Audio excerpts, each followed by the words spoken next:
Welcome to Music Moose. I'm DJ James. I'm going to be doing some guitar lessons focused on applied theory for the guitar. So when I really think of playing, I think of there are three parts to making music. One is the musical mind, imagining the things you want to hear. The second part is the technique. And the third part, which I think a lot of musicians lack, is knowing the theory behind it, knowing how to express your ideas, not only in the hands, but also knowing how to express them intellectually. So that's what this series of lessons that I'm going to be working on is going to focus on. This first lesson is an introduction to modal harmony. I'm going to start out by explaining the modes. I think a lot of us know what the modes, have heard of the modes, even if we don't know what they are. And I'm going to run through the 7 basic modes, and then focusing on the Dorian mode, which is the one that we see so many people play and we hear all the time in jazz. I'm going to explain some concepts of harmonizing, of comping, when you're playing a modal tune. So let's start out with a quick explanation of what the modes are. Now, if we start out with our basic major scale, I'll play everything here will be in C so that we don't have to worry about sharps and flats. So C major scale, C, D, E, F, G, A, B, C. Okay? So that's our basic major scale. And if we think of the 7 basic modes, they're all based from the major scale. If we think of each mode as the major scale starting on a different degree, that's probably the simplest way we can get at it. Now, the major scale is actually a mode in and of itself. We think of it as the Ionian mode. So even though that's C major, we could also call it C Ionian. Now, if we start the C major scale from D, playing from D to D instead of from C to C, we have D Dorian.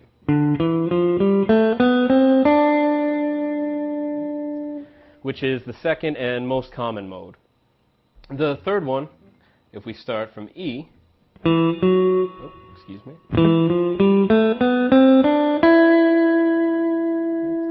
So there's our third mode based on E. We have our next one based on F, which would be F Lydian. If we start on the G, we get the Mixolydian mode. If we start on the A, it's essentially a basic minor scale, which is the natural minor scale. If we think of our 3 forms of minor, we usually have natural minor, harmonic minor, and melodic minor. So this is the natural minor. And its modal name is Aeolian, so that would be A Aeolian. And if we play from B to B, we have our final mode. So those are the 7 basic modes. Like I said, I want to focus on the Dorian mode, which is the most common. And if we think back to our jazz repertory, our most common tune that we think of as soon as anyone mentions modal jazz, the song that everyone thinks of is So What?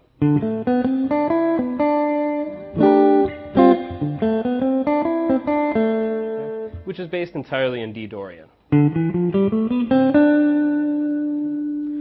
Now, formally the only move we have in that tune is going from D Dorian to E flat Dorian, and then back to D Dorian.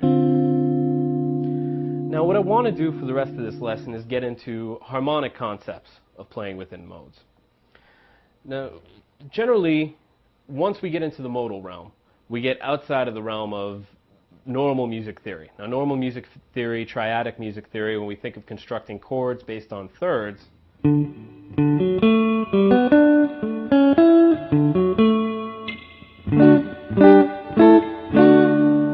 that's our normal triadic theory, or what we would think of as tonal harmony.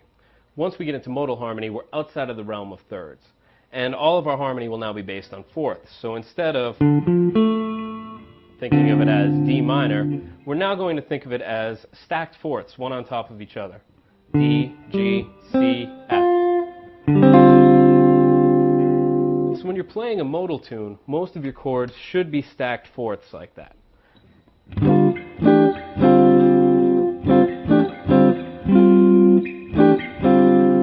And the beauty of a modal tune means that there's not really a chord progression happening. Instead, we have a modal center.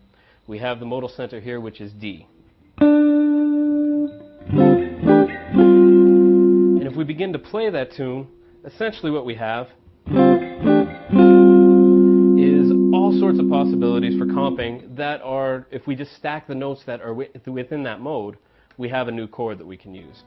So quickly, I just want to play something that would approximate the type of comping we would have in a modal tune. So I'm going to run through a head of impressions, John Coltrane's impressions, which might sound a little languid when I'm playing it by myself, but just try to imagine it with accompaniment. And then I want to get into some ideas, just trying to keep the meter rolling, of how we might comp with that. So 1, 2, 1, 2, 3, 4. So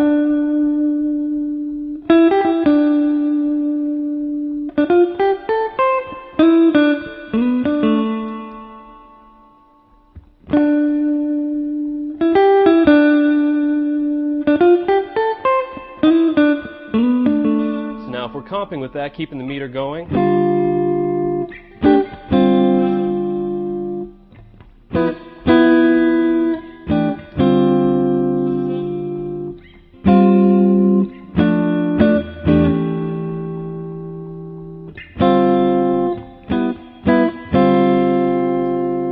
essentially what we have there is, instead of running through an entire chord progression, everything that I was playing was focused on the pitch D. And I stacked the notes that are in that mode. So for instance, the chords I was working with most would be the D, G, A, F, E, A, D, G. And also another one that I like a lot when I'm playing in that mode would be G, C, F, and A. So that's our basic introduction into modal harmony, chordal harmony. Q-U-A-R-T-A-L, not chordal harmony, C-H-O-R-D-A-L. And this is basically an introduction into an entirely new way of thinking of jazz, instead of our 2-5-1s and all the standard progressions, but instead thinking of it as based on a single pitch. I'm going to continue in future lessons developing this idea and working with modes, and hopefully you'll get a little bit interested in exploring different ways of playing jazz.